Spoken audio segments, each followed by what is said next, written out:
Isso aí, rapaziada. Boa noite. Sejam bem-vindos ao Redcast mais uma vez aqui nesse sábado, dia 17 de junho. Valeu pela participação de todos aí, pela audiência de sempre. Estamos aqui mais uma vez presentes para conversar com vocês nos estúdios MCM, localizados em São Paulo, na Avenida Paulista. Perdão, na Rua Itapeva, próximo da Avenida Paulista, que é uma travessa. Convido vocês a conhecerem também, quem tiver interesse em produzir algum tipo de conteúdo digital, fazer um curso ou alugar o espaço, eles podem oferecer para vocês esse tipo de serviço. Beleza? Eu sou o Miguel Saitama Júnior, do meu lado, tudo bom? E aí, Miguel, beleza? Beleza. Estamos aqui com a Fran e o seu sobrenome você vai me ajudar a pronunciar. Vichysnesk. Vichysnesk. Vichysnesk. Se não der pra pronunciar, você junta um fio positivo no negativo ali. Se eu tivesse tentado falar sozinho, eu não ia conseguir. Vichysnesk. Legal. O pessoal cara. tá vendo aqui na televisão, né? Como é que se escreve. E qual que é a origem do seu sobrenome? Polonesa. Interessante. Você tem alguma... Qual que é a ascendência mais próxima que você tem da Polônia? Seus avós? Na verdade, eu sou portuguesa também. Eu tenho nacionalidade portuguesa por parte de mãe e por parte de pai, meus avós são poloneses. Interessante. Você já visitou a Polônia? Não, nem Portugal. Nem Portugal também? Nem Portugal.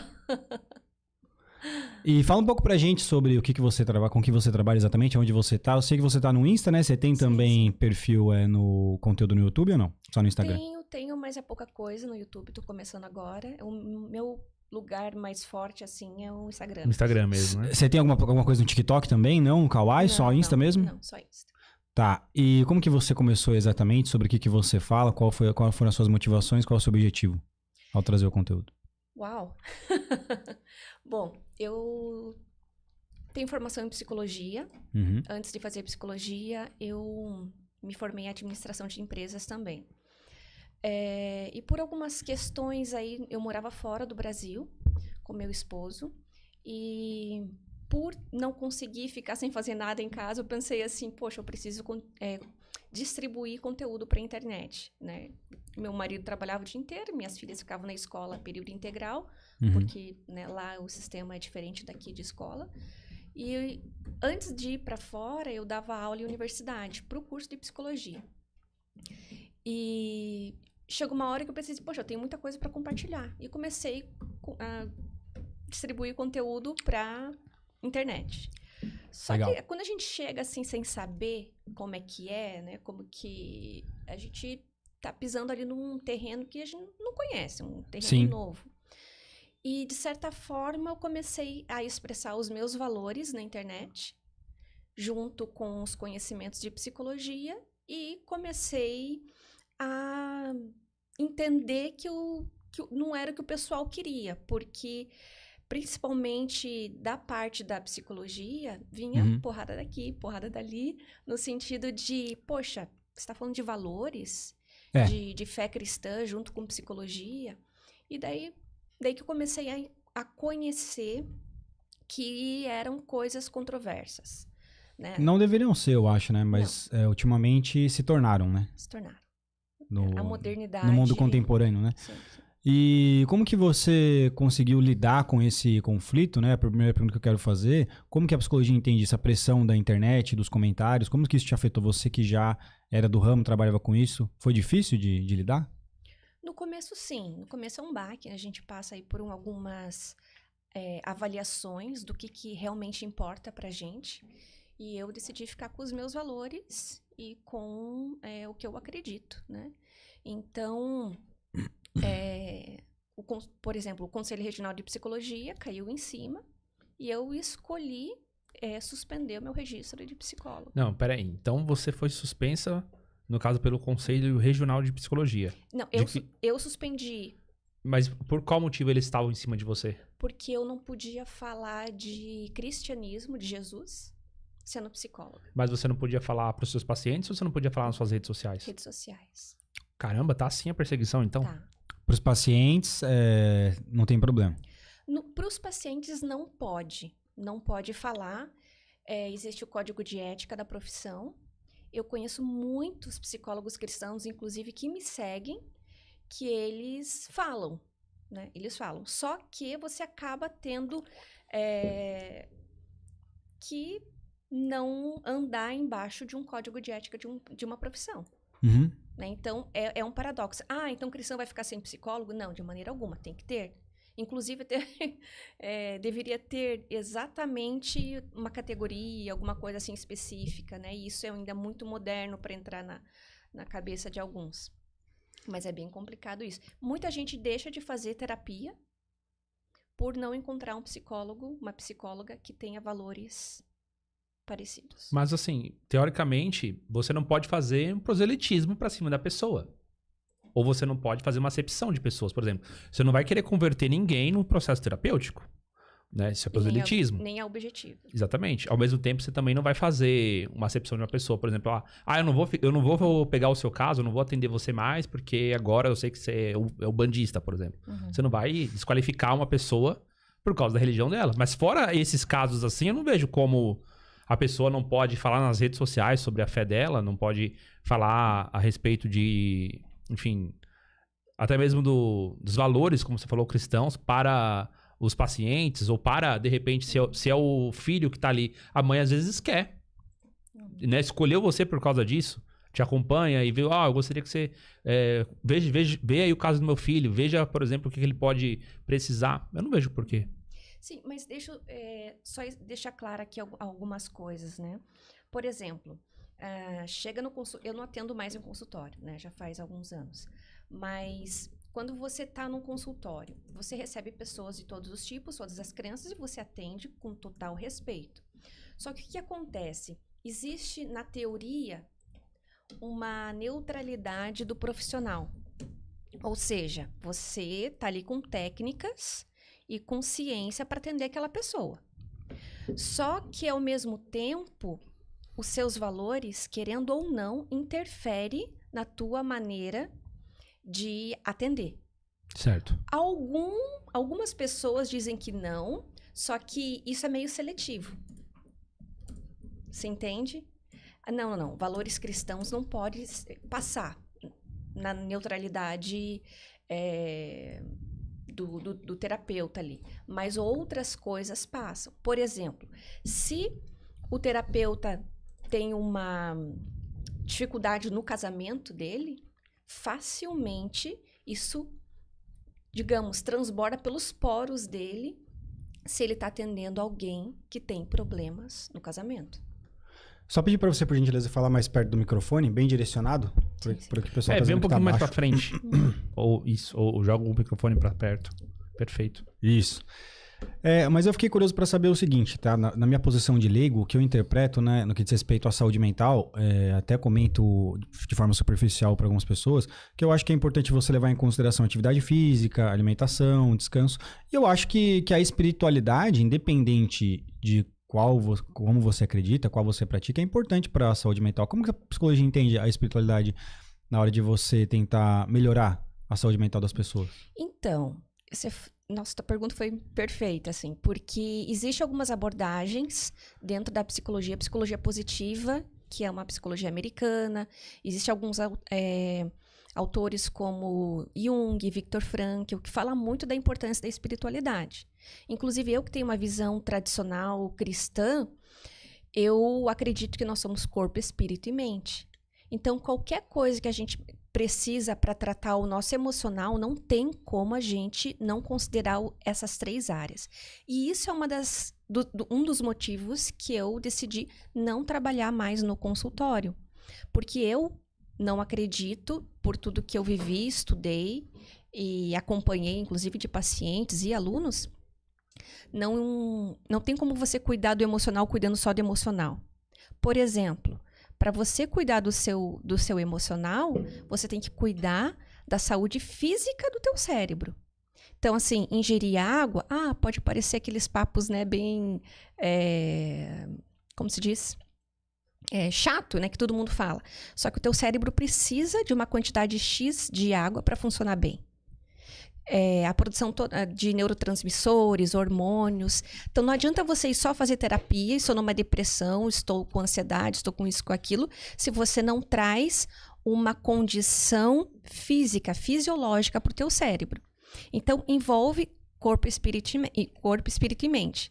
Eu falo assim, inclusive, que para a gente construir a nossa saúde emocional, blindar o nosso emocional, que é a minha especialidade, você tem que trabalhar os 3 M's. A gente, numa casa, quando você vai construir, a gente está até com um engenheiro ali, quando a gente vai construir uma casa, você vai precisar de, principalmente, né, de mão de obra, você vai precisar de matéria-prima e de um mestre ali de obra, alguém que entenda daquilo, né? Então, ou seja, a matéria-prima é você fornecer o que teu corpo precisa fisicamente para funcionar bem. Digamos, e isso envolve, né, toda a questão de alimentação, de água, enfim, né, um equilíbrio aí nessa área.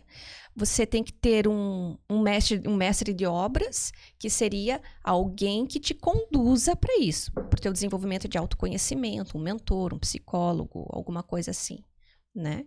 E daí tem toda a parte de estratégia também, de conciliar essas 3 áreas. Sim, entendi perfeitamente. Né? Então, às vezes as pessoas acham assim que vão fazer terapia e aquilo vai resolver todos os problemas da vida dela.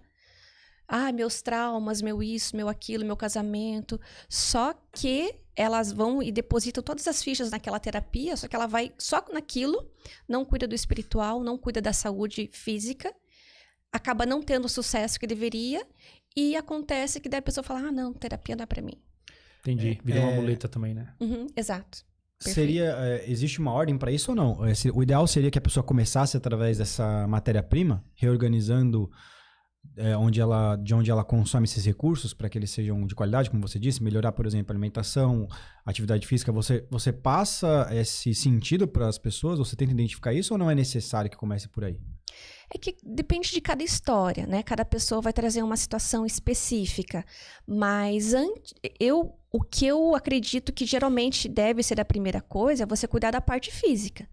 Porque, às vezes, existem algumas medidas básicas com relação, por exemplo, à ansiedade, que você pode ter umas medidas gratuitas em casa, fáceis de fazer, que já vai ajudar você a controlar a tua ansiedade. Isso se não for crise de ansiedade, pânico, alguma coisa assim mais séria, né? Então, existem medidas, por exemplo, inclusive a própria Bíblia fala das janelas da alma, que na ciência seriam os nossos 5 sentidos. Visão, audição, tato, olfato.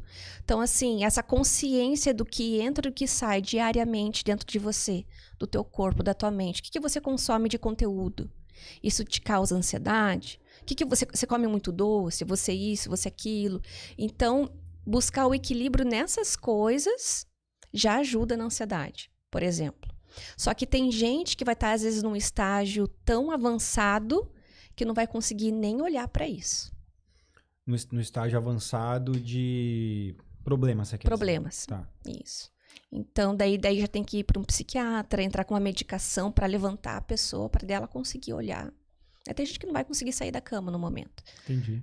Você falou, por exemplo, sobre ansiedade, né? Saiu uma pesquisa recentemente de que as mulheres, as mais jovens, as meninas abaixo de 24 anos, são as que realmente mais sofrem de ansiedade e transtorno, até de síndrome do pânico. Por quê? Por causa das redes sociais. Vício, elas ficam altamente impactadas com qualquer coisa que aparece para elas. Então, tudo é gatilho. Ela se sente insegura. Então, assim, qualquer mensagem para elas, ela acaba com o dia delas, entendeu? Ou o fato dela não receber tanta atenção, por exemplo, postou uma foto, não tô com tanto like, a pessoa já dá uma baixa na autoestima, e é uma coisa que não é assim, não é uma reclamação boba para elas, é uma coisa que realmente dói, dói na alma delas, assim, sabe por quê? Assim, primeiro que é uma geração muito conectada, aquilo ali já virou meio que extensão delas, né? E de todos nós, né? O online já virou extensão da gente, como diz o Elon Musk, já viramos meio ciborgues. É o Neuralink, né? Só que, no ponto de vista da neurociência, que é a área que eu estudo mais, o nosso cérebro ele não é digital. Ele é analógico. Nós não temos estrutura. Claro, a gente aprende a lidar, nós temos uma capacidade adaptativa incrível, nosso cérebro tem uma plasticidade que aprende tudo e muito rápido, e eu coloco isso na conta de Deus, no sentido de, poxa, ele deixou muitos recursos para nós, né? Só que hoje está tudo descontrolado. né? O excesso de internet, o excesso de tudo e uma falta de base ali. Então, essas meninas, né, com ansiedade ficam demais e também tem a questão da qualidade do conteúdo, né? Então, envolve ali quantidade e qualidade. O que elas ficam colocando pela janela, pelo sentido da visão, audição, todos os dias. Daí não tem como... E assim, é muito estímulo para o cérebro, é muito estímulo cerebral. Inclusive, existe uma pesquisa, tem uma parte do cérebro que se chama núcleo accumbens, que ele deveria ser ativado só numa situação de perigo. E quando a gente tem que se preparar para alguma coisa, assim, ele está, né, diretamente relacionado a uma área de preparo do nosso cérebro para situações extremas, né, de luta ou fuga. E o simples fato da gente ficar passando o dedo na tela, assim, né, scrollando, né, como se diz, olhando coisas novas, imagem, vídeo, esse movimento já foi comprovado pela neurociência que dispara essa região de perigo do cérebro. Daí já é uma descarga de neurotransmissores no corpo, você vê a parte física interligada. A psicologia entende que o smartphone, as redes sociais, elas são comprovadamente prejudiciais para as pessoas? Sim. Em maior medida? Sim. Sim. Em excesso, né? Acho que é tudo uma questão de equilíbrio e é uma das coisas que mais falta na sociedade de hoje em dia. O ideal seria que as pessoas estivessem conectadas o mínimo possível e buscassem evitar usar muito o celular porque quando você menos percebe, você já está viciado, né? Uhum. É o que acontece na prática. Sim, sim. Tentar usar numa situação de realmente necessidade, né? E assim, até uma questão de... eu vou passar hoje essa visão até de empreendedora, né? Porque hoje eu sou muito mais empresária, né, do que qualquer outra coisa. Então, a gente acaba se desenvolvendo e pensando assim, poxa, quanto tempo eu estou colocando nisso? Né? Então, assim, se eu passo tempo nisso, isso tem que me servir no sentido de, poxa, eu tenho que produzir alguma coisa, isso tem que trazer algo para minha família de bom. Porque senão só sai. Né? Então, assim, eu que trabalho com rede social, eu penso assim, poxa, eu tenho que colocar limites, isso não pode isso não pode prejudicar o meu papel como mãe. E é complicado, porque você trabalha dentro de casa e você faz os seus horários, né? Então, assim, poxa, quanto tempo? Como que eu vou me organizar para conseguir ficar no celular, no computador, sendo que isso não prejudique o meu papel como cuidadora da minha casa, do meu marido, das minhas filhas, né? Então, é uma questão de equilíbrio. Só que hoje em dia as pessoas não têm esse preparo. E a sociedade como um todo, assim como a sociedade sofre consequências da mulher ter saído para trabalhar, né? E assim, eu não sou contra, mas tudo exige um preparo, né? Tudo exige um preparo e ainda assim existe uma sociedade meio perdida porque não foi estruturado, né? Tudo muito complexo. Adaptação, a mesma coisa serve para adaptação com os eletrônicos, vamos dizer assim, né? De uma forma geral. Mas assim, de um certo modo, a vida para todo mundo ficou mais fácil. Se você for analisar, 50 anos atrás, você não tinha máquina de lavar, você não tinha micro-ondas. Os carros, quem tinha, não fazia o trajeto que a gente precisou para chegar aqui no podcast, né? No tempo que a gente precisava. Então, de um certo modo, a tecnologia também ajudou. Eu não acho que a mulher foi colocada para fora de casa. Acho que acontece que a sociedade evoluiu de modo que a mulher pudesse sair primeiro. Então, acho que a gente precisa ver se, de repente, essa ideia do trabalho dentro de casa não é mais uma adaptação, né? Porque há um tempo atrás ninguém podia trabalhar mesmo assim, né? Pra fora de casa, estando ainda em casa, como hoje que acontece no home office. Sim. Na verdade é uma questão de adaptação e de aprendizado. Como que eu vou fazer isso da melhor forma possível? Então, né? se a gente pegar em 5 anos, talvez não seja mais um problema a pessoa gerenciar seu tempo. Tomara. Né? O fato de trabalhar em casa. Outro detalhe que você trouxe interessante, você falou assim que quando você trabalhava no consultório, você atendia muitos problemas e tal, e chegava pra você problemas assim, falta de dinheiro, ou a pessoa falta, sei lá, de sexo no casamento, alguma coisa nesse sentido, problemas desse nível? De casal? Sim, muito. Muito. Só que assim, isso dificilmente começa no casamento em si. as pessoas acabam manifestando ali no casamento delas o que elas já traz de bagagem.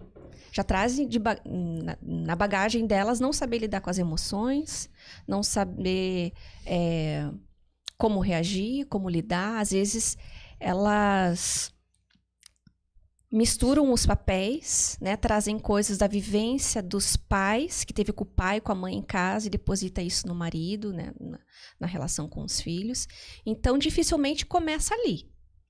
É uma bagagem já muito anterior, né? Então, assim, provavelmente, se o casal tem problemas com dinheiro, né? Com finanças ali, provavelmente já tem uma questão de valores e de perspectiva de vida muito diferente entre um e outro. Como que a gente vai lidar com isso? E aquela questão do preparo de novo. E o preparo, inclusive, antes de casar. Poxa, será que a pessoa que estou olhando aqui tem uma mesma visão de vida que eu? E as pessoas geralmente não... Você pode ser mais específica, por exemplo? Algum caso que você pegou e a pessoa estava reclamando de algo assim, ou estava passando por um problema? Qual que era o problema? O que você fez? Então, com relação a dinheiro, uma vez eu atendi um policial, ele era da Polícia Federal, e ele me contatou, ele não tinha dinheiro para pagar a terapia, ele tinha uma condição financeira muito boa. Qual que era a questão? Ele tinha descoberto que a mulher dele tinha traído ele, né?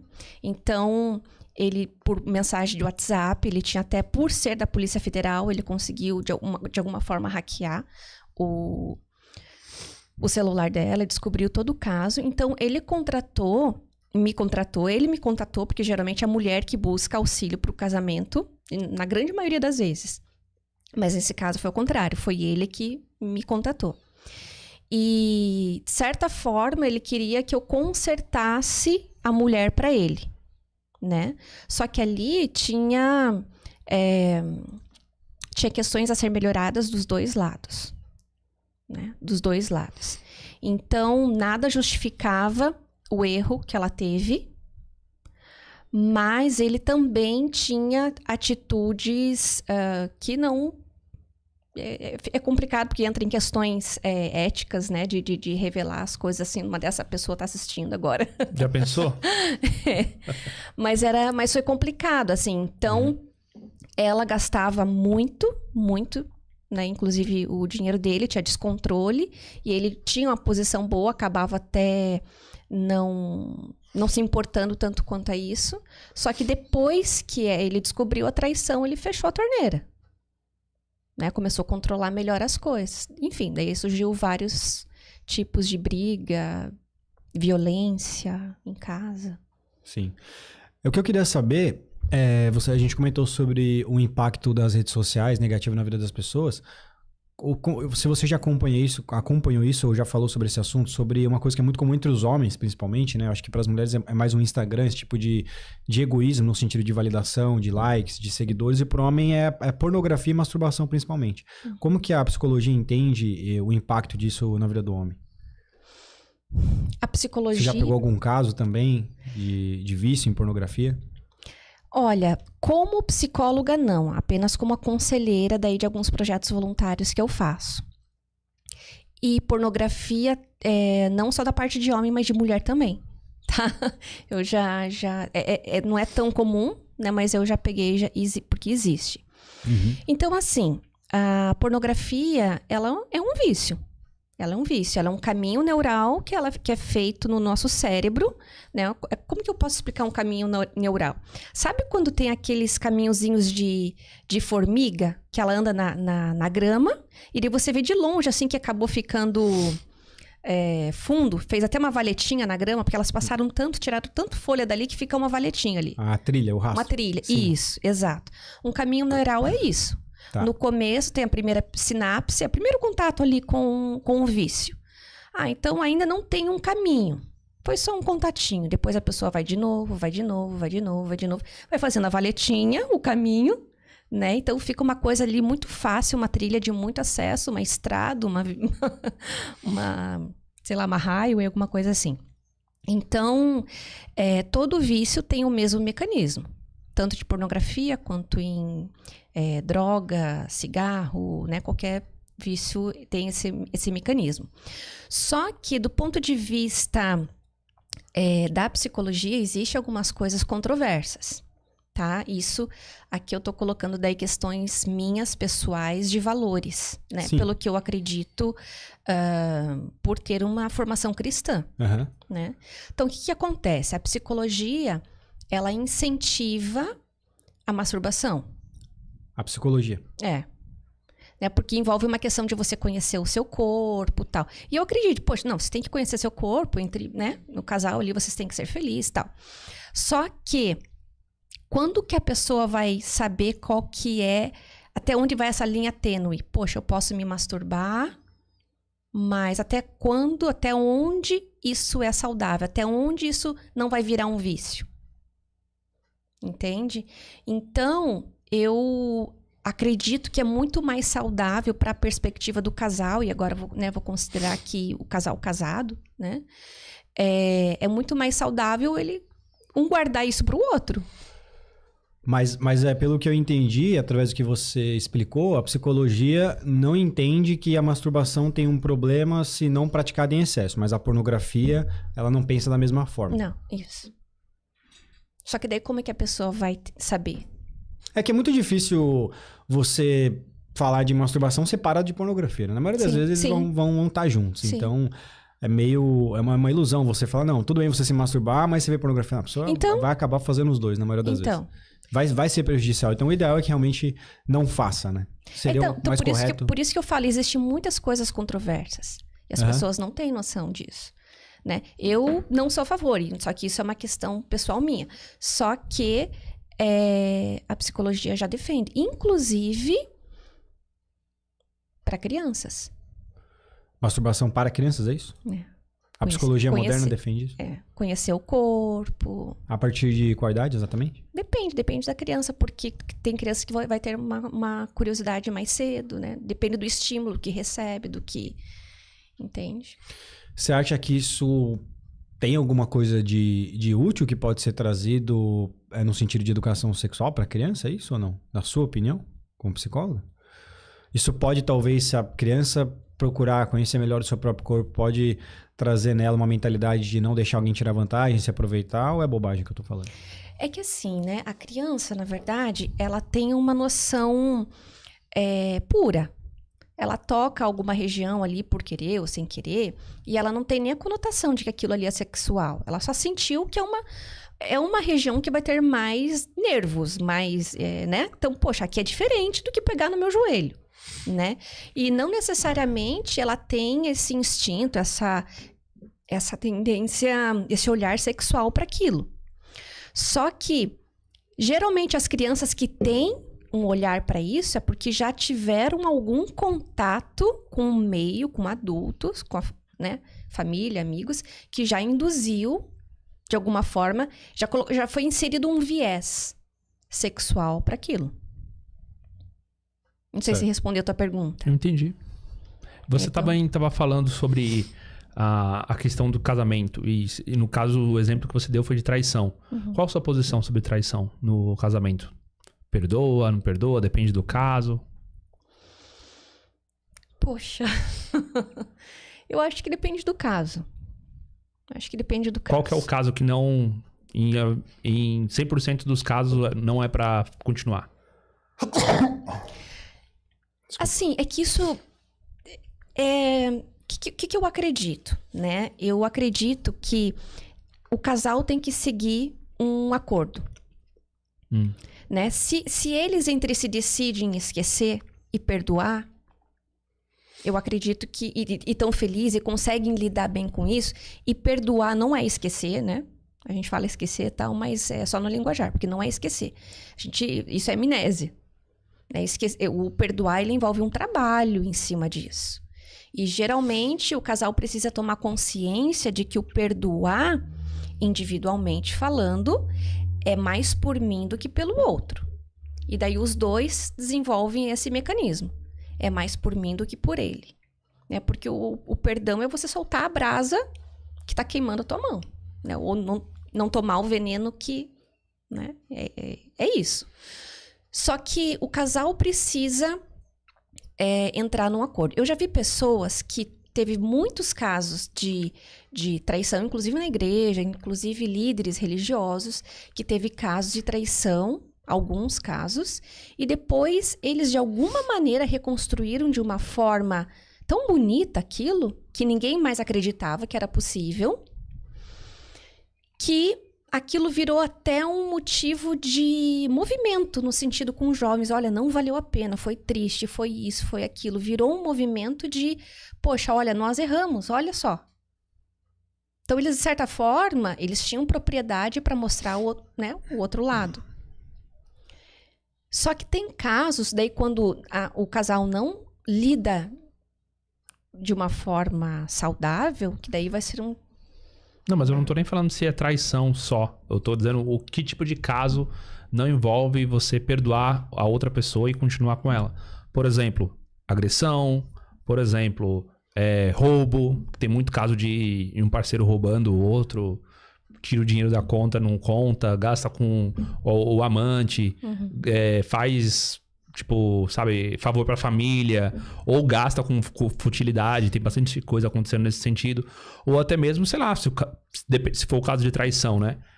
Tipo, é melhor perdoar ou é mais... Alguns cristãos, eles têm um posicionamento de que a traição o casamento é indissolúvel, né?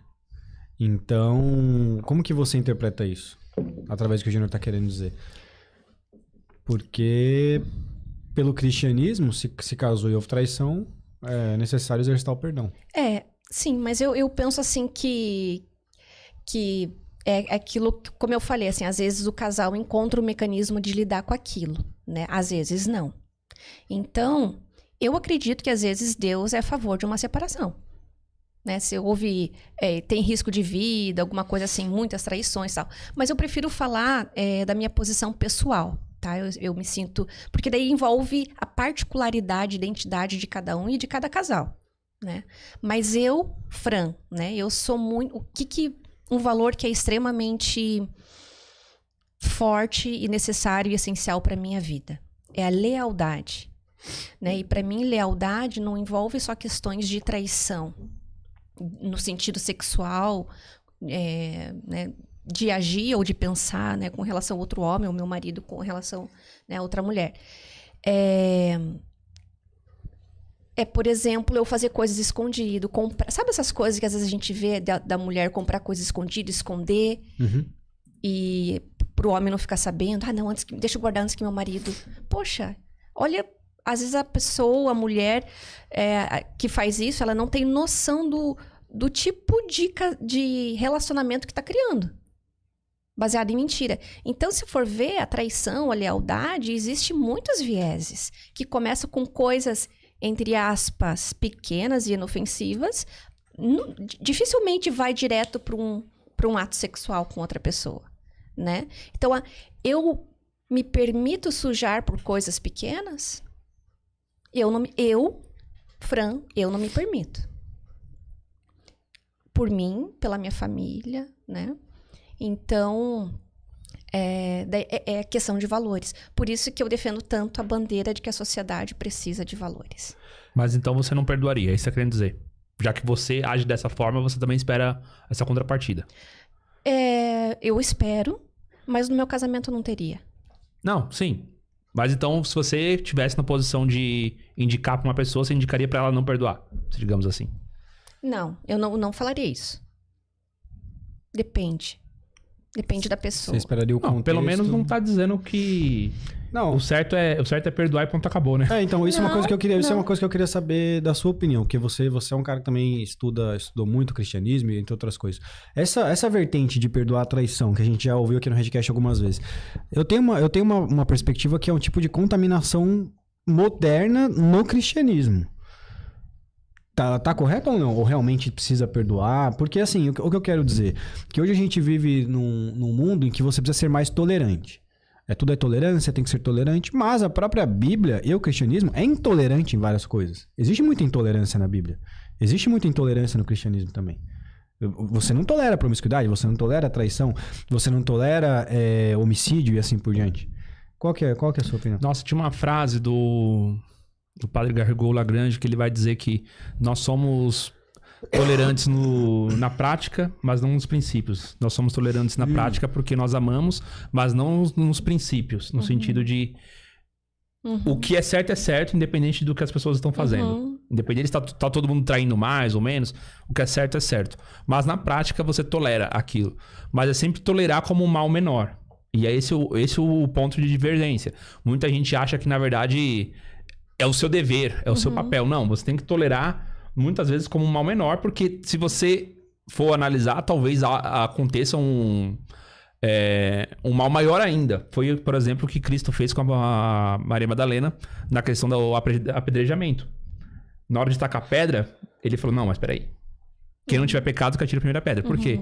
Ele tá vendo justamente, vamos olhar pra ela com compaixão, porque senão nós vamos cometer um pecado maior ainda. Então é sempre pra você olhar como um mal menor, não como objetivo. Então o objetivo do perdão em si é fazer com que você olhe pra pessoa e saiba que ela foi falha. E você também exercite perdão, porque nesse sentido você tá fazendo aquilo que é o mandamento divino, que Deus ensinou a todos nós. Mas isso não significa que você deve tolerar o comportamento, a reincidência, continuar com a pessoa e assim por diante, entendeu? E só pra pegar o gancho, o perdoar não significa ficar junto. Eu discordo. Você pode perdoar e não querer ficar junto.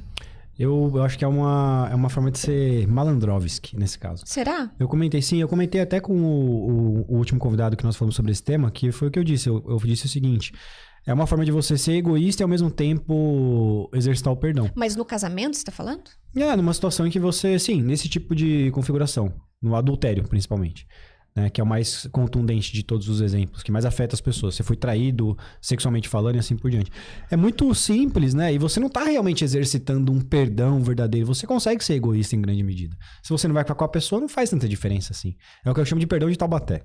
Esse é o perdão de Taubaté. Mas tem o perdão... Perdão do Paraguai. É que tem um perdão que, tipo assim, ao invés de você ir lá e... muito fácil. Eu falo assim, aí, Miguel, o que aconteceu com a fulana lá? Vagabunda, me traiu e tal. Esse seria, digamos, o padrão de reação da maioria das pessoas, né? E tem aquele perdão que, tipo assim, cara, a pessoa pode ter te traído, só que você não querendo o mal dela, pior do que ela já tá, você não sai espalhando, você não vai, entre aspas, né? Espalhar a situação, você vai guardar pra você só o que você sabe, porque ela pediu perdão pra você, entendeu? Exato. E aí você vai agir, já não estando com ela, mesmo assim, visando o bem dela. Mas eu acho que mesmo assim existe um nível acima desse, que é quando você permanece com a pessoa. Aí realmente você provou perdão. É bem diferente. Não, eu acho que sim, e eu acho que o cara também, ele tava errado. Eu sou da opinião que eu sou a favor de se posicionar em certas coisas. Eu sou a favor de não perdoar a traição. Eu entendo a visão cristã, já ouvi essa perspectiva aqui no Redcast várias vezes. E mesmo assim, eu acho que tem certas coisas na vida que são egoístas, mas que vale a pena você ser intolerante, se posicionar. Mas uma delas é traição. Né? Na verdade, eu acredito que a gente tá falando algo muito parecido, só que com palavras diferentes. Porque, veja, eu acredito que existem casos que realmente tem que separar. Só que se não houver o perdão, a pessoa vai ficar carregando aquela coisa emocional dentro dela que faz mal. O perdoar é mais uma questão de liberdade pessoal, no sentido de, poxa, acabou. Cada um segue. Mas esse perdão às vezes é pra si mesmo, né? Sim. Porque a raiva que alguém tá causando em você tá causando em si mesmo, na maioria das vezes. Sim, por isso mesmo. Acho que até a própria psicologia vai explicar isso através de como as emoções se manifestam. Sim. Então o que eu falo muito é você se perdoar, na verdade, quando acontece uma traição e algo do tipo, que eu acho que é o mais difícil. Muitas vezes você vai ficar se culpando. Então você aprender a se perdoar é um processo e eu doloroso. acho que é isso também. O cara que ele entra nesse negócio de perdão, muitas vezes ele é movido pela culpa. Isso. Entendeu? A Dostoiévski já falou sobre essa dinâmica da culpa. Quando ele, no Crime e Castigo, ele fala que o cara que ele executa um crime e ele, aos poucos, começa a se dar conta de que ele não era o cara que podia pegar tudo à força e ele deveria realmente ter feito aquilo que ele fez, que é matar uma senhora para pegar o dinheiro dela e tal. Ele começa a tomar consciência e ele começa a deixar vestígios para que as pessoas encontrem, né, nele o cara que foi o assassino. Então, e ele faz isso justamente porque ele se sente culpado. E ele começa a contar a história dele, sempre envolvendo esse assassinato, essa trama. E é mais ou menos isso. E no fim das contas, o cara ele quer pagar pelo que ele fez porque ele se sente culpado. E o cara que ele perdoa a traição muitas vezes é porque ele se sente culpado. É porque ele, putz, eu errei, eu não fui um bom marido, eu não tava presente, eu não dei atenção, eu não elogiei minha mulher e tal. E aquilo fica consumindo ele. É claro que eu vou perdoar. Ele tem uma visão mais pessimista de mundo, né? Mas você vê, até quando que vale a pena manter essa pedra excessiva na mochila? Esse é o meu pensamento. Até quando? Né? Então, poxa, se a gente decidiu viver daqui pra... Por isso que eu falo, cada caso é um caso. E nisso eu acredito que claro, a Bíblia é a nossa regra de fé, é a minha regra de fé, né? De conduta, de moral. E engraçado falar isso porque, às vezes, a gente fala muito de postura ética e postura moral. E para a ciência, para a psicologia, de uma forma geral, a ética está acima de tudo. Mas para nós cristãos, quando uma questão ética embate com uma questão moral, o que vale para você, né?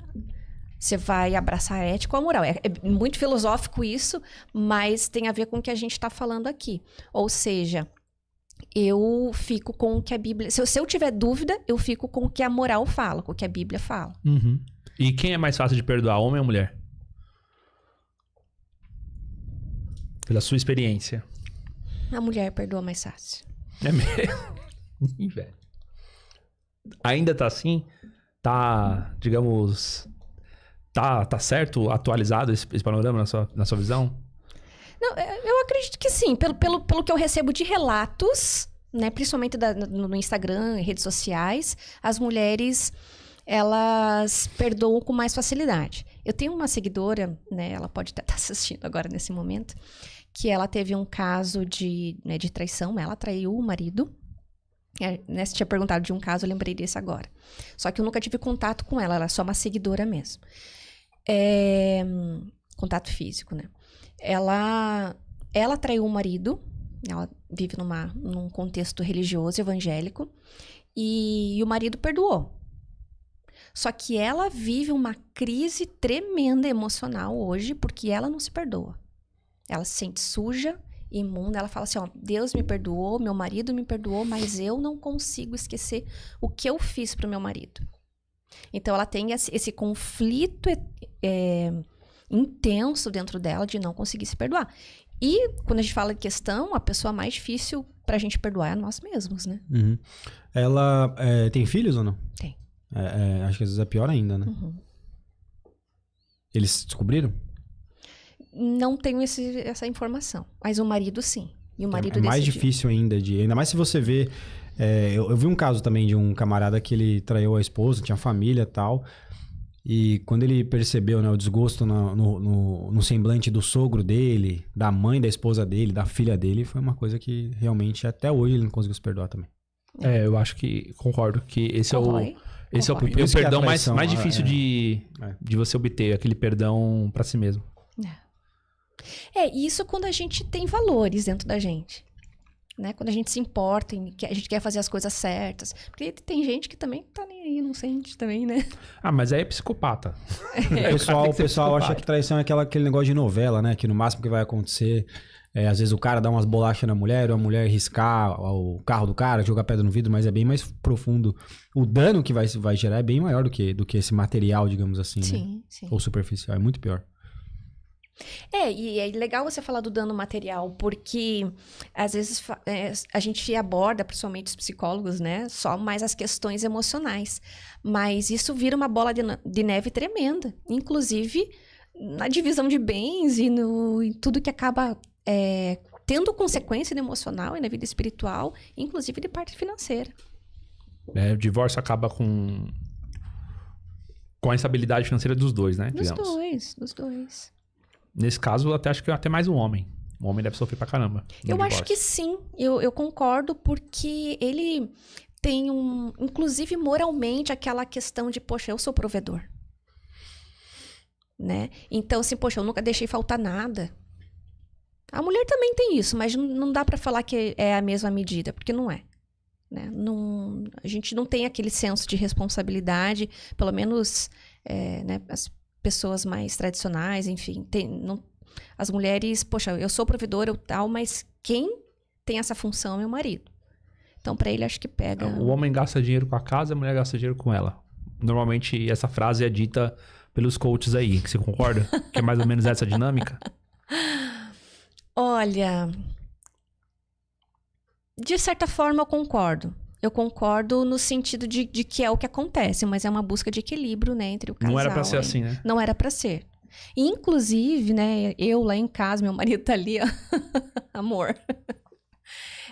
Eu falo pra ele, amor, né, você precisa gastar com você. E daí, às vezes eu falo assim, ó, se você não comprar algo pra você, eu vou comprar, daí vai ser do meu gosto. Né, porque eu tento fazer ele comprar pra ele. Né? E eu me sinto mal, às vezes, de estar comprando coisas pra mim e ele não comprar pra ele. Então, é muito do nível de relacionamento que é construído entre dois ali. Né? E uma coisa interessante de se pensar, né? A gente falou no começo, assim, o corpo, espírito e mente sempre tá junto em tudo. Inclusive, né, na dinâmica familiar. Por exemplo, o meu emocional afeta tremendamente a minha espiritualidade. E vice-versa. Né? Por exemplo, a gente estava falando de perdão aqui. Se Deus me perdoa por algo que eu fiz, e Ele perdoa, às vezes Ele já perdoou, e você continua remoendo aquilo. Né? Por questões emocionais. Isso é um tipo de egoísmo, não é? Você está se colocando num tipo de pedestal. Tem a ver, sim. Você ficar se culpando, você... Por exemplo, como eu posso explicar o que eu quero dizer? O famoso cara bonzinho.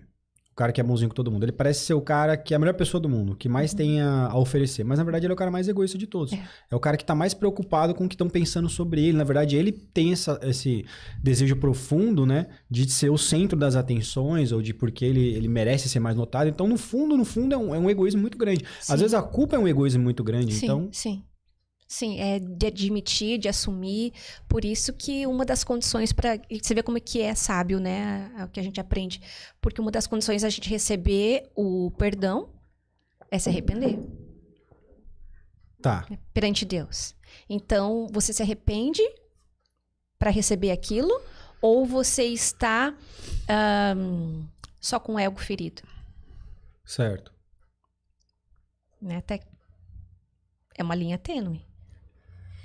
Sim, porque, assim, o que eu quero dizer é que, a partir disso, né, praticamente tudo que as pessoas vão fazer vão partir de um egoísmo na maioria das vezes. O que ela vai lucrar com aquilo no final das contas, o que ela vai ganhar através daquilo, como que ela vai ser vista por outras pessoas, o valor social que ela vai conquistar, às vezes até financeiro. Sim. E voltando sobre o que você falou que diz respeito à espiritualidade também, né, você falou sobre as emoções, né, que existe um conflito entre esses dois. Uhum. Então, eu acredito que a espiritualidade é uma forma a única maneira de você conseguir gerar um equilíbrio perante o egoísmo e curar o egoísmo, né? Como que a psicologia interpreta isso? Geralmente ela não vai falar e não vai concordar que a espiritualidade vai contribuir para isso. Porque assim, o egoísmo acho que a psicologia aborda, né? Sim, o ego. Sim. Você conhece o cristianismo. Como que você interpreta essa circunstância? Ego versus espiritualidade. É um pouco controverso, porque dentro da psicologia existe algumas linhas, né, diferentes. Então, depende da linha que a gente vai estar falando.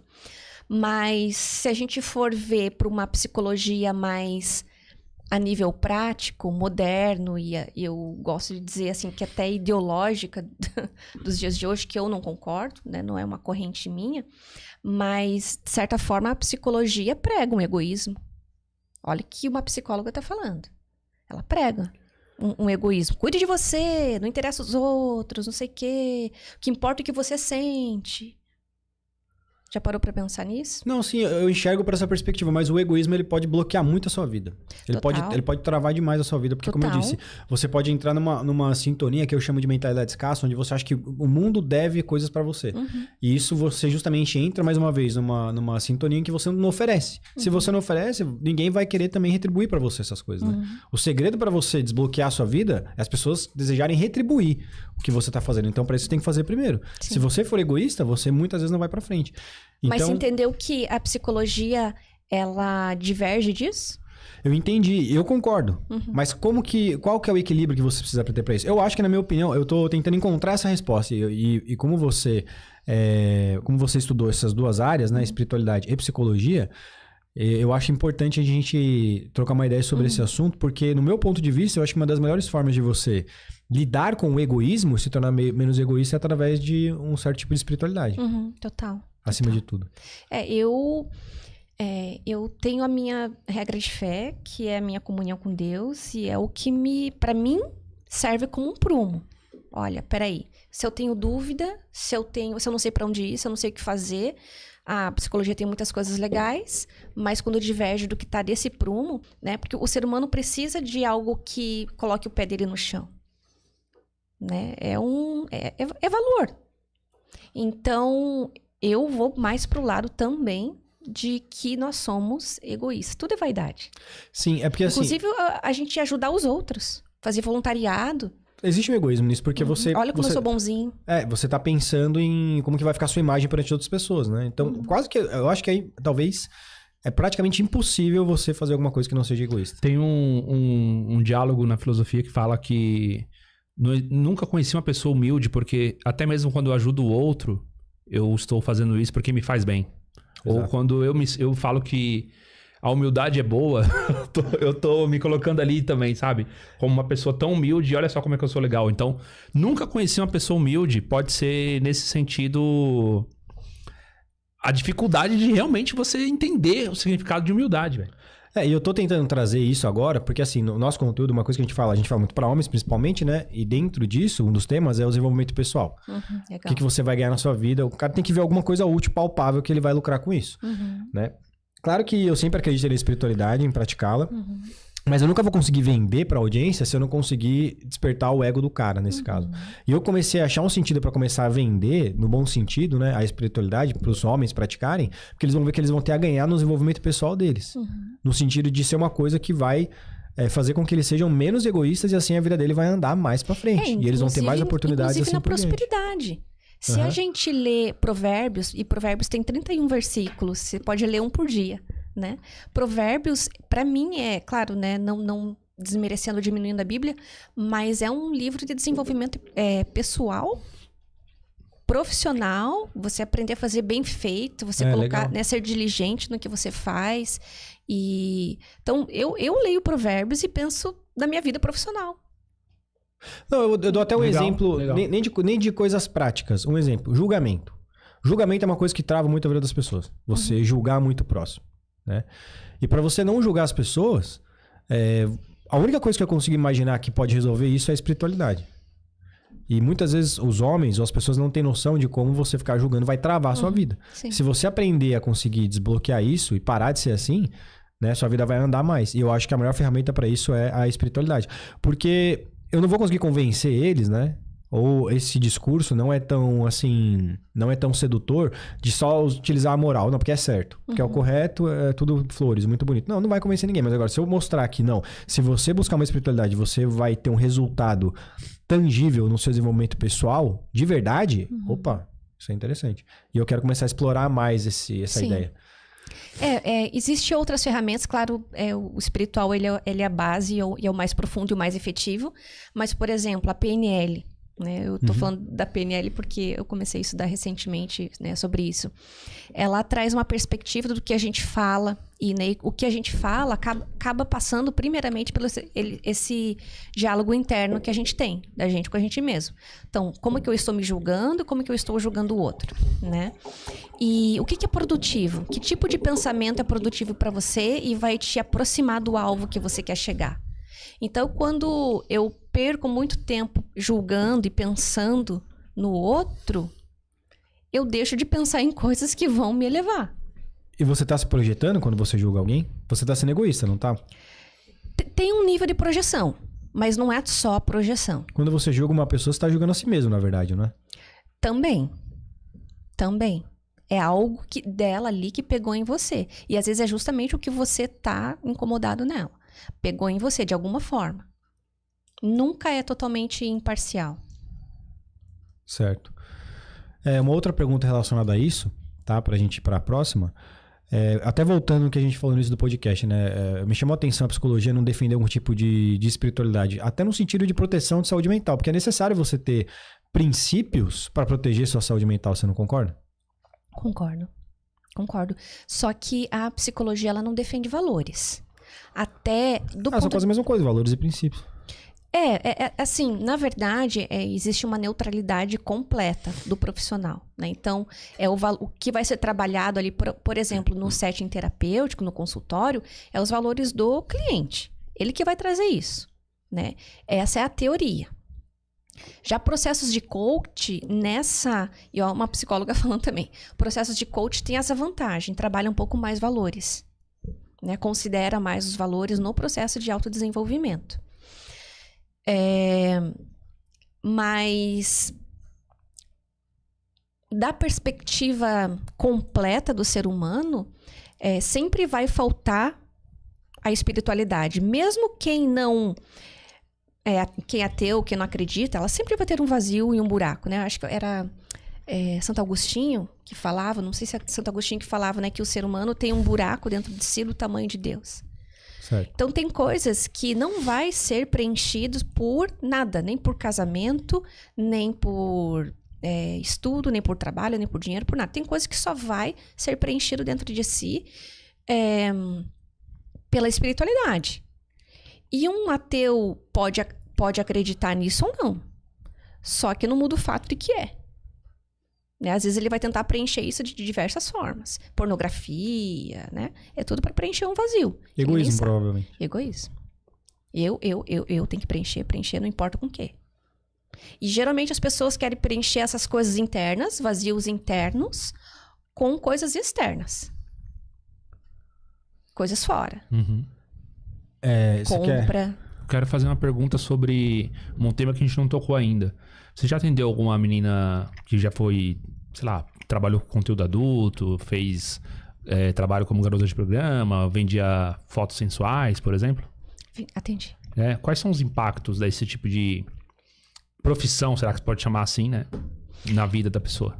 Eu vou, né, desse caso específico... Eu vou no banheiro já, bem só Ela casou com... quase como no filme lá. Isso é quase um crime, velho. Meu Deus do céu. O cara sabia? Sabia. Ah, tá. Então tudo bem. Não. Ele sabia e foi Na verdade, eu lembrei de um outro caso agora. Mas que eu atendi foi um. Um outro é na minha família. Mas ela casou com ele e quando eles se conheceram, ele estava contratando o serviço. Então, ele sabia. Não tinha como negar. Entendi. E com relação à consequência, no jeito que você, né, perguntou, ela era uma ex-usuária de cocaína. Ela ficou mais de 10 anos usando cocaína. Meu Deus. Pra dar conta daquilo. Né? Isso que era o que ela falava, assim, no começo, já no começo, quando ela entrou nessa vida, ela começou a usar cocaína para conseguir fazer o que tinha que fazer, e daí ali todo mundo usava. Isso é muito comum, né? Todas elas usam, porque é um nível, digamos, a pessoa tem que estar muito anestesiada para poder fazer o que ela faz. Com todo tipo de gente, entendeu? Entra lá, o cara que ela nunca viu na vida, tira a roupa e ela fazer o que ela faz ali... Só cheirada de pó mesmo. E no caso específico dessa menina, ela casou com ele acabou deixando a família pra ficar com ela. E de certa forma, né, não vou nem entrar aqui no, né, se foi certo, se foi errado, né, cada um. Mas ele tinha uma posição financeira confortável e ele acabou pagando o tratamento dela, tudo. Inclusive a terapia comigo ele pagava também, né? Uhum. Mas ela acabou mudando de vida. Mas quantas mulheres não têm esse fim? E não tô falando que é um fim bom, né? Mas tem mulheres que continuam nessa. E quando que vai conseguir largar isso? Mas você não acha que a promiscuidade nesse nível deixa marca profunda na alma da pessoa? Total. Ela nem sabe mais quem ela é. Ela tá tão pequena que ela aceita qualquer coisa que vem de fora. Né? Quando o teu nível de autoestima né? Que quando você não sabe que você tá tão defasado que ela se sujeita a passar por muitas coisas. E, beleza, muitos vão dizer que é por causa de dinheiro. Mas e se não for dinheiro, a real motivação? Porque, mano, você não vê todo tipo de pessoa quando precisa de dinheiro indo pra prostituição. E esse negócio de dinheiro é relativo também. Porque, eu entrei nesse mundo porque eu precisava, digamos, sustentar um filho, precisava pôr comida dentro de casa. Não justifica, mas acontece, né? Só tô relatando o que a gente escuta. Mas tem um outro assim também. Eu vou virar uma de luxo, eu tenho que comer, mas eu quero mais dinheiro. Né? Então tem gente que usa como desculpa. Não, e tem umas que nem são de família pobre, digamos assim. A pessoa faz porque ganha dinheiro, porque é fácil e tal. Mas a pessoa não é de família pobre. Sim. Ganha muito dinheiro e vende foto e nem precisa. No fundo, isso tem tudo origem emocional e espiritual. Né? Falta de habilidade de lidar com as emoções, com o próprio emocional, falta de, né, no que eu acredito, de acordo com as minhas crenças, falta de Deus, falta de ter uma intimidade, né, e com Deus e buscar algo correto, santo. Você que é de Curitiba, conhece o caso da André Surak? Uhum. Então, o que você acha que é o caso dela? Porque ela não se decide, uma hora ela tá na igreja, uma hora ela tá na vida de novo. Uma hora tá na igreja e ela voltou pra vida. Aí abandonou o OnlyFans e agora voltou de novo. Agora trabalhar presencialmente lá nas boates e tal, onde ela começou. Por que isso? Qual é o problema dela? Eu vou começar essa fala falando que ela é uma filha amada de Deus. Tá. Mas eu acredito que aí envolve uma questão emocional mesmo, digamos, uma falta de blindagem emocional. De ela saber quem ela é. Mas assim, o marido dela fez isso que você falou. Tirou ela lá da vida, conheceu ela lá, o cara advogado, empresário, tirou ela lá de lá, colocou ela lá dentro de casa, pagou terapia, fez tudo o que ela queria e tentou ter uma família, tanto que ela engravidou dele. Uhum. Só que, tipo, a relação deles nunca foi estável. Mas você concorda comigo que quando eu não sei quem eu sou, eu não sei onde eu estou e não sei onde eu vou chegar? Então, se oscila muito fácil? No sentido de pode estar lindo, maravilhoso, mas ainda vai faltar coisas. Porque nada vai me deixar satisfeito. Né? Então, claro, né, só ela sabe o que passa dentro do coração dela. Mas geralmente, para você ver como que uma espiritualidade precisa ter um acompanhamento emocional. As coisas não são coisas separadas. Nós somos uma coisa só. Então, né, a gente precisa cuidar dessas 3 áreas da nossa vida. Eu digo isso porque, inclusive, tem muitas pessoas da igreja que só pensam assim, não, eu sou cristão, eu sou filho de Deus, e é só ir na igreja todo domingo, toda quarta-feira, e pronto, minha vida está resolvida. Não é só isso. Você comentou que, eu vi no seu Insta, né, que a especialidade do seu conteúdo é blindagem emocional. E eu queria entender melhor sobre isso e que você explicasse também melhor pra gente, pro nosso público, né? Como que acontece essa blindagem emocional? Porque a gente vai falar aqui de uma maneira bem leiga, né? No sentido de não discuta com as pessoas, não brigue no trânsito, não arrume confusão, não se meta em briga que não é sua, não aumente o tom de voz, coisas básicas. Uhum. Qual que é a sua análise disso? Bom, a base desse curso, né, é Gênesis 2:7, né, capítulo 2, versículo 7, que fala que Deus formou o homem do barro, né, fez o corpo, modelou, soprou o fôlego da vida, o espírito, e o homem passou a ser alma vivente. Ou seja, nós somos a junção de tudo isso. Somos isso. Separou alguma coisa? Não tem consciência, não tem mente, né? E a nossa mente é a nossa alma. É o que a gente pensa, né? O nosso estado consciente.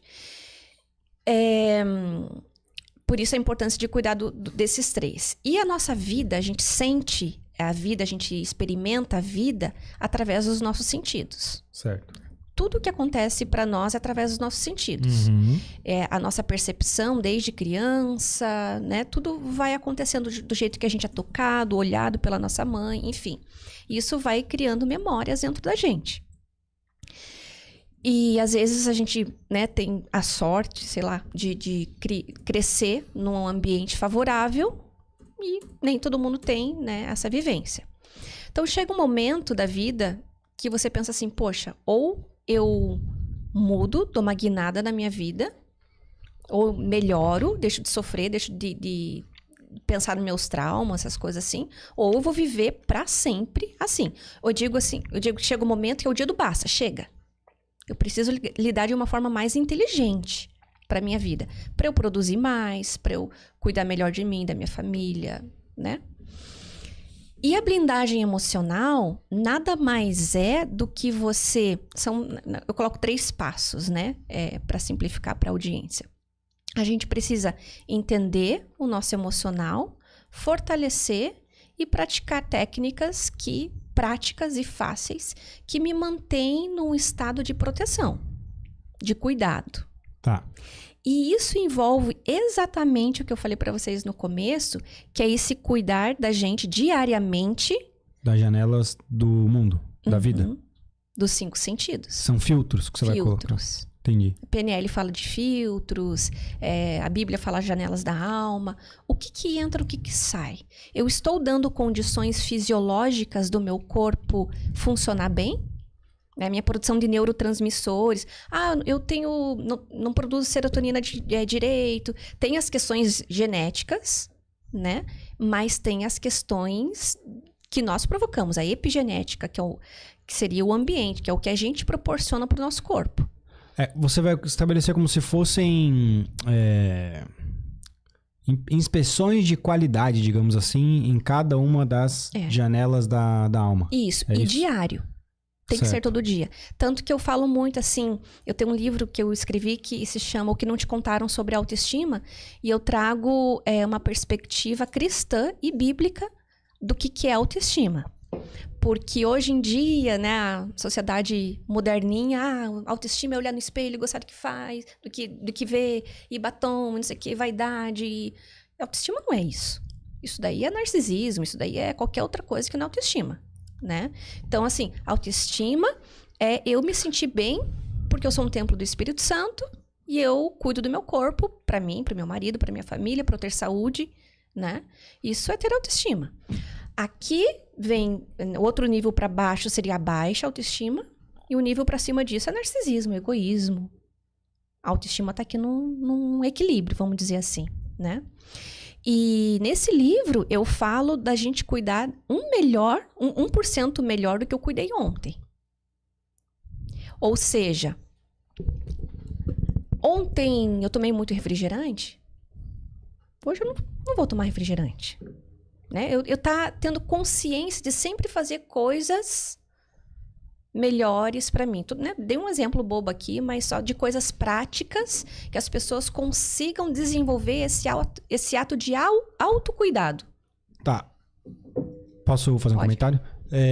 Pelo que eu entendi, eu até comentei sobre a questão da inspeção de qualidade, que eu acho que fica mais didático, pra galera entender com mais facilidade. Pelo que eu entendi, o inspetor de qualidade dos filtros que você estabelece, eles são cristãos. São esses princípios.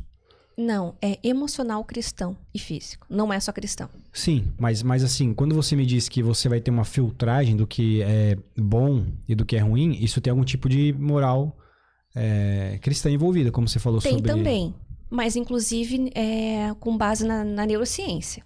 Então, essa é a minha dúvida. A psicologia que não aplica isso, qual é a deles? O que eles colocam para você ter uma blindagem emocional? Eles tratam mais o emocional em si. O que acontece? Como que funciona um processo terapêutico? Né? Que daí é um processo diferente de uma blindagem emocional. São coisas diferentes. O processo terapêutico, a pessoa, através da fala, a pessoa vai lá e às vezes ela pensa que ela tá só desabafando e falando as mesmas coisas, né, toda semana. Mas no fundo, ela tá dando novos significados para as coisas que ela fala, para as coisas que ela viveu. Então, antes eu olhava para uma situação de abuso assim. Hoje eu consigo olhar um pouquinho mais assim, digamos. De tanto eu falar, eu tô olhando em outras perspectivas. Tá? Esse é o processo terapêutico. Causa dependência? Causa, porque às vezes a pessoa fica tão ali, às vezes só falando em problema, às vezes acaba virando um desabafo, semanal e acaba não tendo um progresso objetivo e mais focado em resultados, né? Porque daí depende ali da relação que foi estabelecida. Já um processo de blindagem emocional é assim, a pessoa, ela vai conhecer ferramentas, ela vai primeiro entender o funcionamento do corpo dela e não só da mente. Ela precisa entender porque ela é uma coisa só, né? Então ela precisa entender que se ela comer muito açúcar, ela vai ficar mais ansiosa. Certo. Então existe medir, porque as pessoas não têm, isso para nós é meio que óbvio, mas esse óbvio às vezes não é óbvio para outras pessoas, né? Então ela vai entender que um conjunto de coisas que ela faz diariamente afeta a saúde dela. Isso da perspectiva da neurociência, da psicologia e da Bíblia. Tem mais um tema que você comentou ao longo de uma resposta, que muitas vezes a pessoa é incentivada pelo meio a ter um contato com conteúdo ou pelas imagens ou pelo vídeo, enfim, com uma sensualidade mais precoce, né? E essa sexualização precoce das crianças acontece muito hoje através de vídeos, músicas, redes sociais, como um todo, né? Uhum. Você vê meninas muito jovens, meninos também, né? Fazendo dancinhas sexualizadas desde muito cedo. Uhum.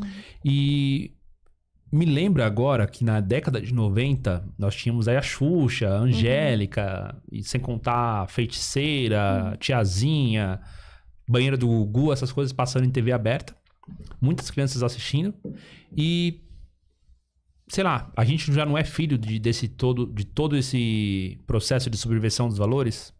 Aí a gente tem hoje Pipoquinha, Anitta, fazendo a mesma coisa com a geração? Nós somos também.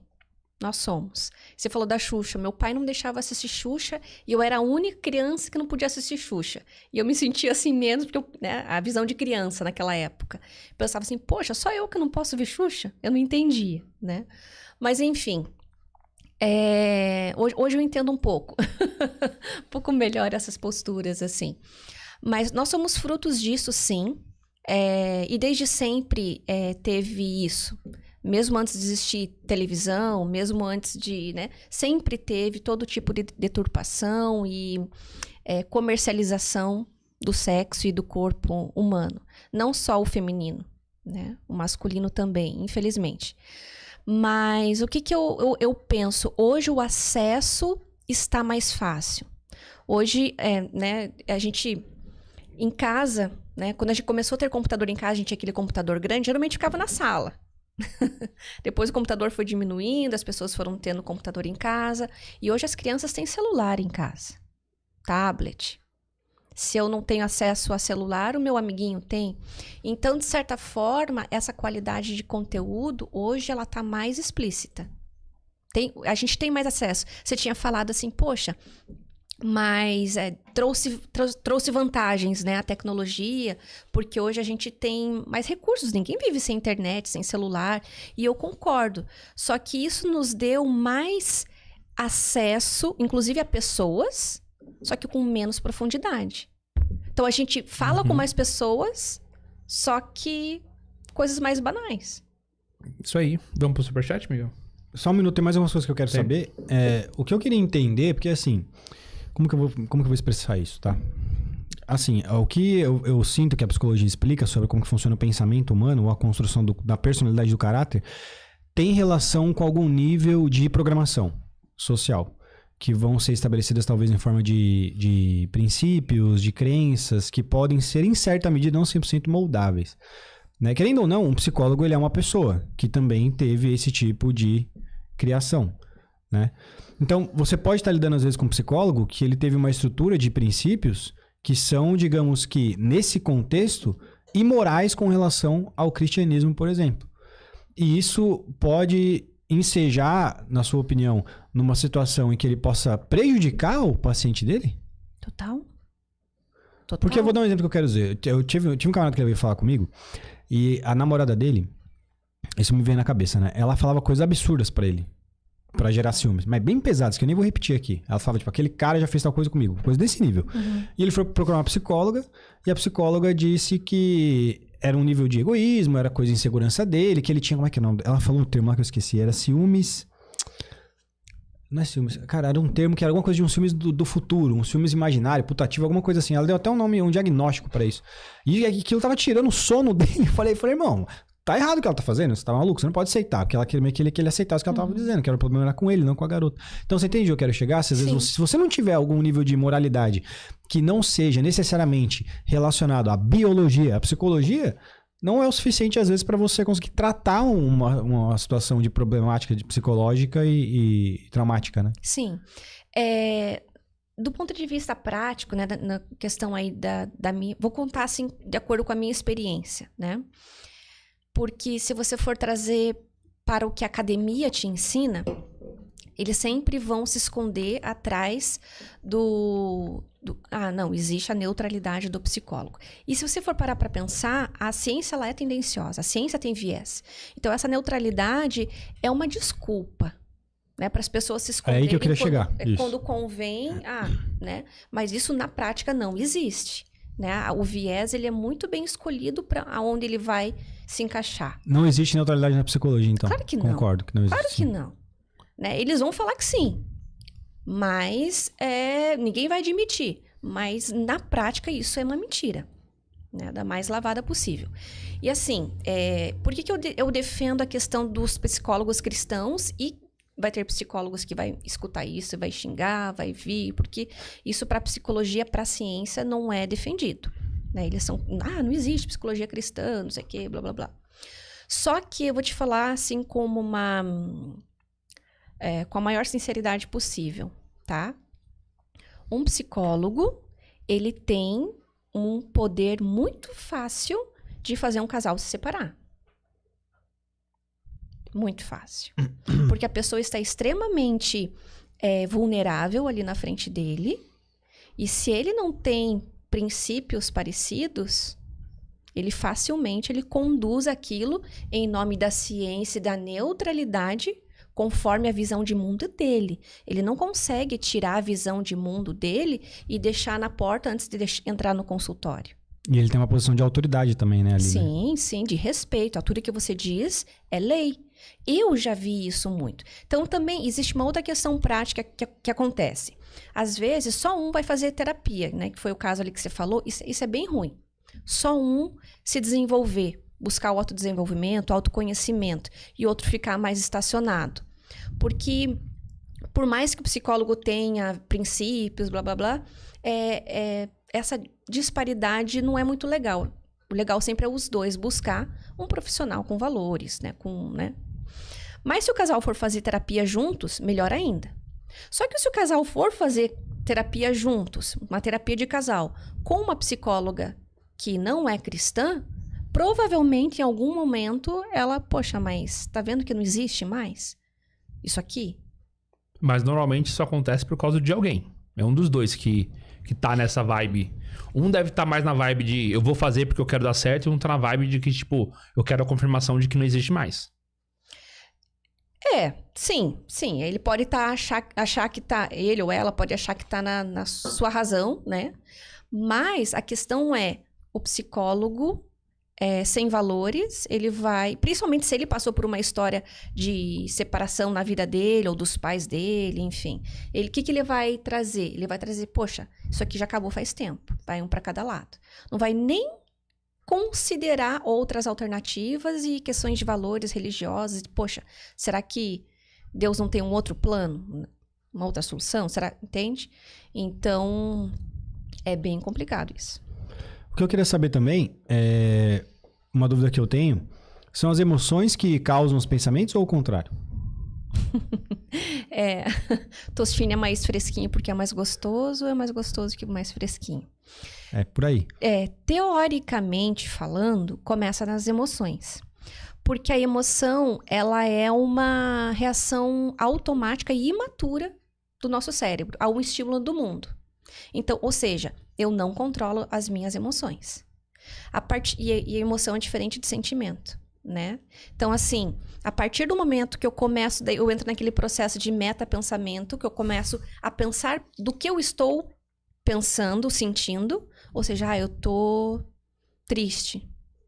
Daí isso começa a virar sentimento. Tá, só pra não perder eu não me perder.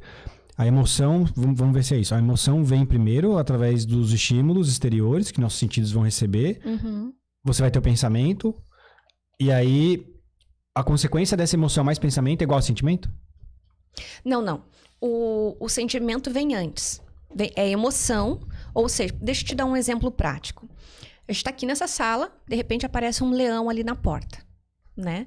Então, assim, eu olho o leão, ele me olha, eu vou ter aquelas reações, geralmente no corpo, físicas. Minha pupila vai dilatar, meus músculos vão ficar rígidos, porque eu vou preparar para me esconder, ou para fugir, para me enfiar embaixo da mesa.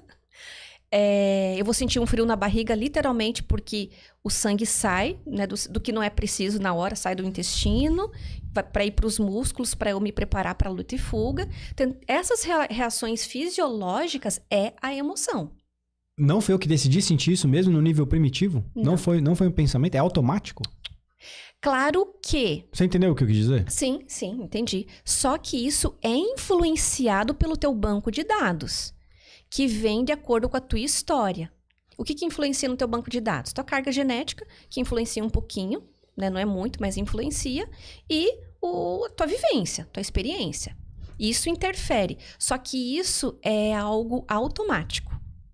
Por isso que a gente fala que é imaturo. Quando você começa a pensar sobre isso, você começa a sentir. Daí a razão já entrou ali. Por mais que às vezes está um meio nebuloso, você ainda está nervosa ali porque está cheio, né, de hormônios ali para te proteger daquela situação de perigo, você já começou a pensar, não, peraí, não é um leão de verdade, aquilo ali eu acho que é um leão de pelúcia. Daí você começa a racionalizar. Então, teoricamente, é a emoção que vem primeiro. Só que na prática, no dia a dia, como frações de segundos, e são muitas coisas se desencadeando atrás da outra, a gente não tem um pensamento por vez, né? Então, isso é muito dinâmico. Então, não tem quase que como a gente se dá conta do que é o que na prática. E, por último, a última pergunta que eu tenho, qual que é a sua opinião dentro disso também sobre livre-arbítrio? Porque eu acho que talvez a psicologia vai acreditar que o livre-arbítrio não existe e o cristianismo vai defender que sim. Como que você se posiciona? Eu me posiciono que existe. A psicologia se posiciona que não? Ou eu tô enganado? Depende da linha teórica também, né? Você vê que a própria psicologia não chega num consenso. Mas ela nem considera a existência de um Deus, né? Então, assim, um livre-arbítrio seria, poxa, eu tenho o poder de decidir. Deus não vai interferir, né, no que eu penso, ele deixa eu escolher. A psicologia nem considera que existe isso. Nós somos animais racionais. E eu não sou animal racional. Eu sou imagem e semelhança do meu Criador. Então, para mim, são coisas bem diferentes. Você quer dizer que para necessariamente eu acreditar em livre-arbítrio, eu preciso acreditar em espiritualidade, né? Ou nada a ver? Na minha visão de mundo, sim. Na minha visão de mundo, sim. Porque se for parar para pensar, o livre-arbítrio é um poder que é imputado a você. Quem que deu esse poder? Sim. Né? Só isso dá um tema para uma live inteira. É verdade. Sobre isso. Sim, e eu adoro filosofia, essas coisas, adoro. Sim. Legal. Quer ir pro superchat? Bora. Temos, acho que, Valeu aí. duas ou três perguntas. Boa. Pelas respostas já, gostei pra caramba. Sim, excelente, muito bom. Deixa eu me localizar aqui. Você participou de algum outro podcast aqui em São Paulo ou ainda vai participar? Vou participar. Aqui na capital mesmo? Uhum. E rádio também. Rádio também? Pô, que bacana. Já veio pra fazer Programa de já. TV. Pra aproveitar a viagem já. Sim. Deixa eu me localizar. Não, mas eu tô morando aqui agora. Ah, tá morando aqui. Tá morando aqui. Tô morando, faz pouco tempo, mas tô morando 1 ano e pouco. Que legal, tá gostando de São Paulo? Tô. Tem certeza? Não, tô. Eu não gosto daqui, eu assumo. Eu não gosto de São Só que Paulo. assim, eu sou curitibana, daí eu fui morar no México, e do México eu vim pra cá. Lá, eu morava em Guadalajara, que era uma cidade maior que Curitiba, mas não tão grande quanto São Paulo. Então, eu tinha uma visão assim, poxa, paulista é mais legal que curitibano. Curitibano é fechado, não conversa. Entendi. Eu achei que ia ter um pouco mais de interação. Daí eu cheguei na pandemia, né? Mas a gente vai se adaptando. Boa. Aí vamos aqui, ó. A pergunta do João Ricardo, ele fala assim, ó, o maior medo masculino é a fraude na paternidade. Qual seria o maior medo feminino? Aí ele vai usar que são coisas que são bem internas do nosso conteúdo. Perder o alfa em uma perspectiva biológica.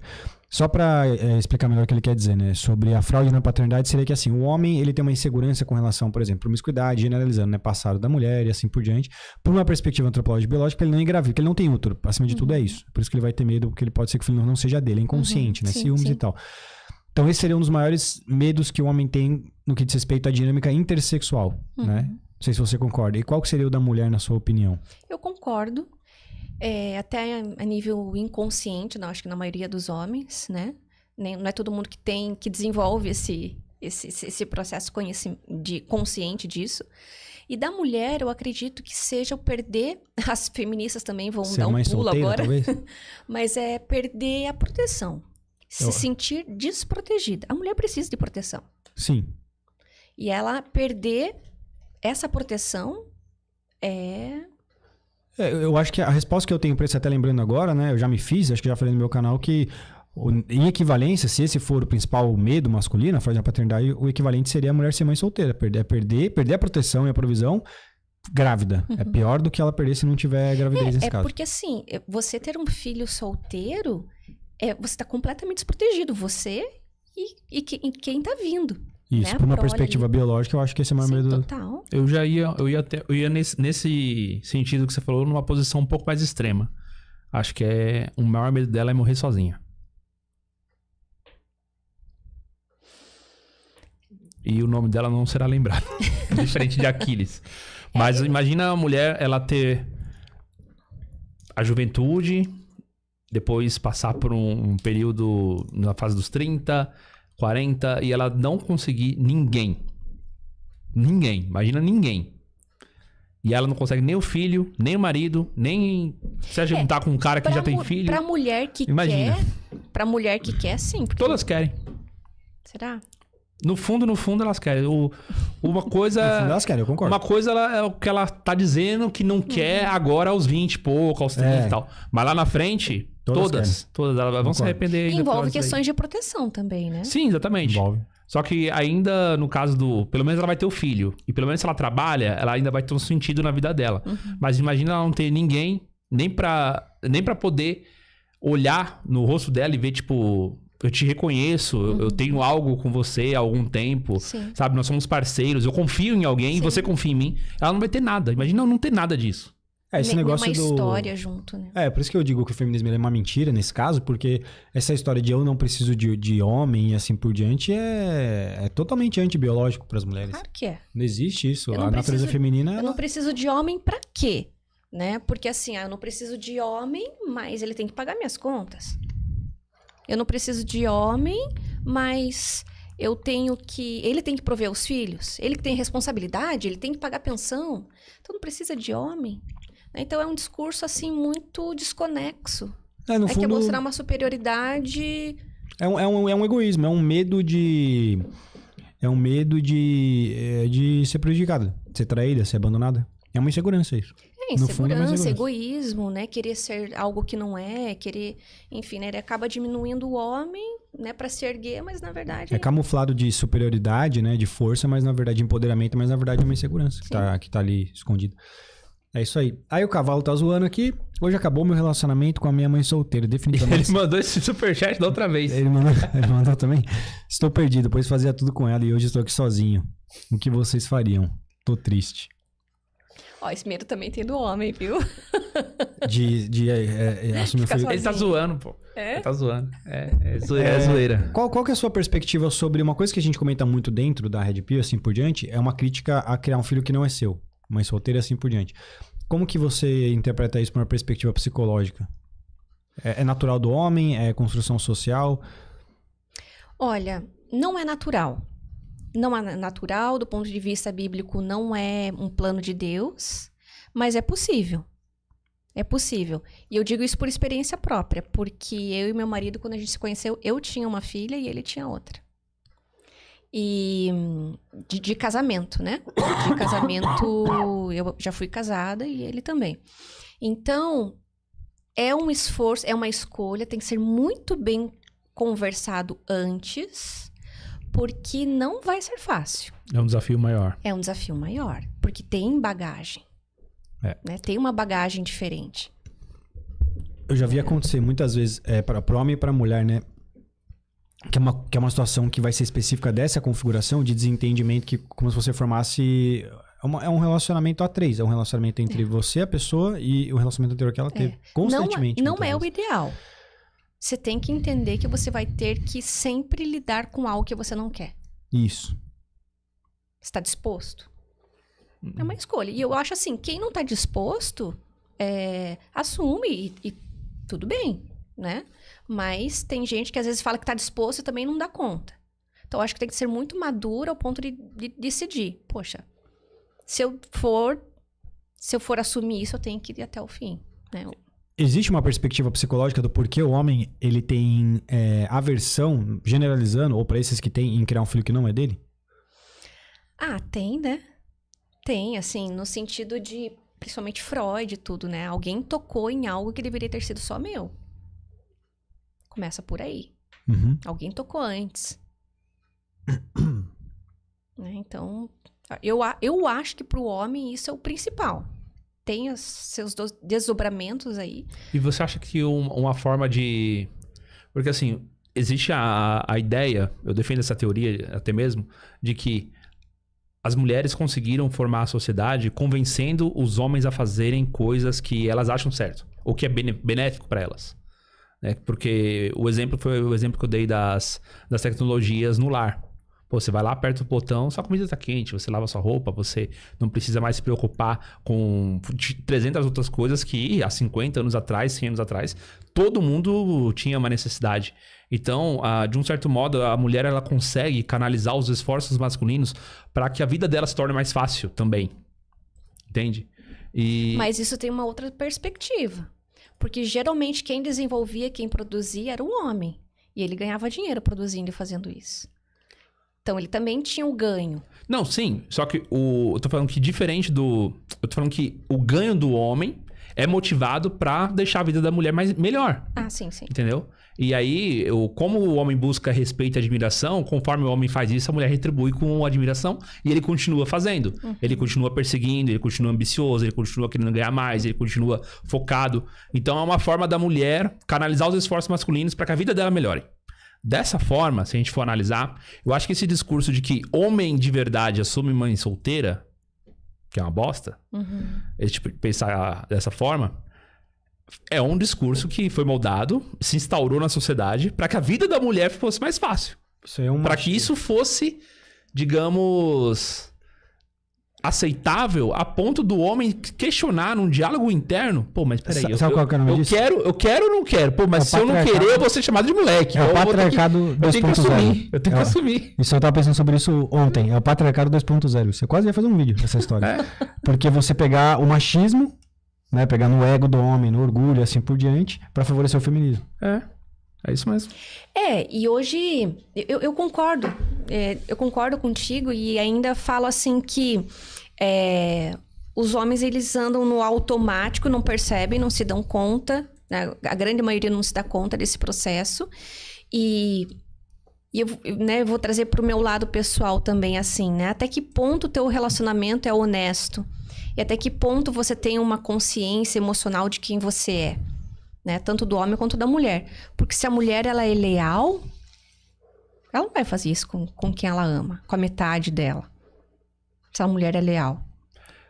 Vou te falar um negócio que hoje em dia não dá pra esperar muita lealdade, não. Você já viu aquele vídeo... Tá escasso. Teve um vídeo que lá no Instagram mesmo viralizou muito, de um moleque balançando o filho que não era dele, é o filho da namorada, que morava junto e tal, balançando, e a menina tava filmando. E a menina falou assim, nossa, parece até um pai. Aí ele fala, não, mas eu sou o pai.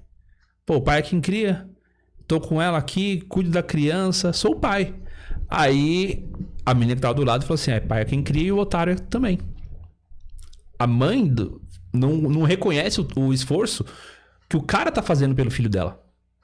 Sim, é que hoje o feminismo é uma doença da sociedade, né? Assim, e E a psicologia apoia o feminismo. A psicologia defende empoderamento, blá, blá, blá, blá, blá. Mas é uma doença. Deturpa completamente os valores de família, os valores de Deus e virou uma justificativa não para igualar nada, mas para diminuir. Inclusive, não só os homens, mas a própria figura de Deus. Né? Então, assim, é uma doença, é uma mentira. E as mulheres, por quererem ser modernas e, poxa, elas nem se questionam, nem vão estudar a origem do feminismo. Eu sou feminista. Acho que ser feminista é porque trabalha fora, porque isso, porque aquilo, e né, não tem nem noção do que é. Mas é uma doença da sociedade. Que cegou não só as mulheres, mas os homens também. Tem isso. O verdadeiro feminismo é o tradicional, é o cristão, é o bíblico. Esse é o verdadeiro feminismo. Então, é a mulher feminina. Sim, é o que eu falo. Eu Entendeu? falo assim, a mulher cristã, que se você for ler o finalzinho do livro de Provérbios, fala assim que a mulher virtuosa, feliz o homem que vai achar, não sei o quê, blá, blá, blá. É lindo, é lindo. Eu sou fã do livro de Provérbios. Mas um dos pedaços fala assim... Ela honra o seu marido, ela respeita o seu marido, né? E ela negocia, ela tem terrenos, ela trabalha, ela ajuda o marido a aumentar a prosperidade e a renda da casa. Ou seja, não sai, ela é inteligente com dinheiro. Ela ajuda o marido a ser próspera. Então, assim, se você for olhar, todo mundo fala, a Bíblia é machista. Claro que não, vai ler. Vai realmente estudar de Gênesis e Apocalipse para ver o que né? Então, assim, quem realmente segue a Bíblia não precisa de feminismo.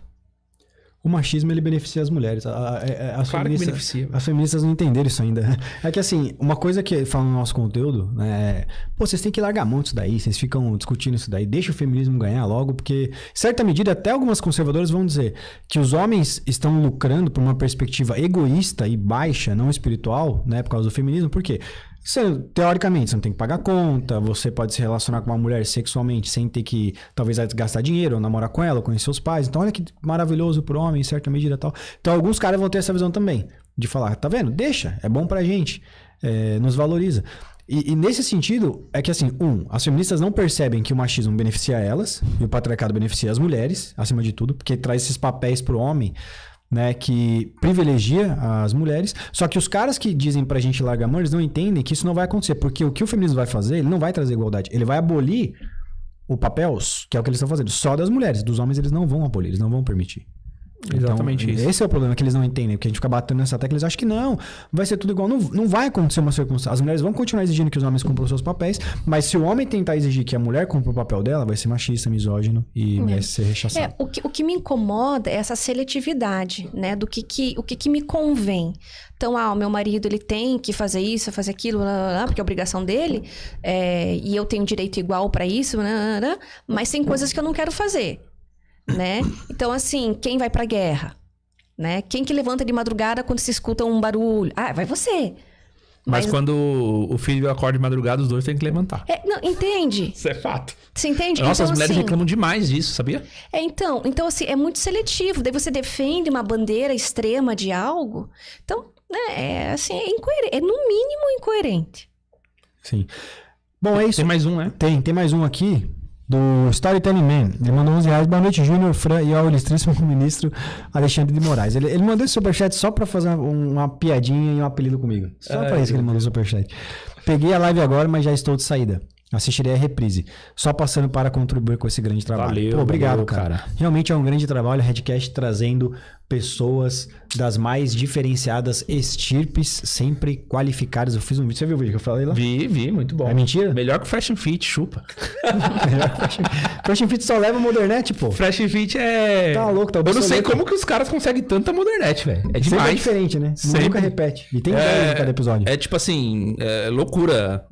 Mas por incrível que pareça, só leva o mesmo tipo de gente. Sim, não muda o assunto, fica sem, virou Ouroboros, né? Tinha que fazer com os caras. Eles tinham que começar a botar só, tipo, 2 mulheres e mais os caras também.